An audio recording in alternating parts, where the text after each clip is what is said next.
Menurut keterangan Dedi, warga yang ada di lokasi kejadian menjelaskan awalnya selip mobil berjalan cepat. Detonya tiba-tiba naik ke pucuk trotoar. Habis itu selip supirnya pergi ninggal ke mobilnya. Mobil melaju. Dari arah mana tadi, Kak? Dari arah lurus kano. Ya. Nah, ibu mobil itu ngantuk.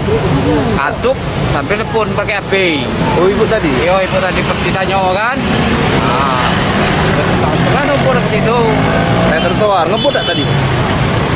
Sekitar 50 lah, dari 50-60 lah kilometer ya kan. Tidak mobil itu ngebut posisinya?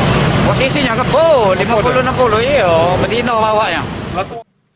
Juru kejadian ini, sikap petugas polisi yang datang ke lokasi kejadian langsung ngamankan. Sudah itu masang pembatas jalan supaya tidak menimbulkan kecelakaan baru maupun kemacetan di para lokasi kejadian.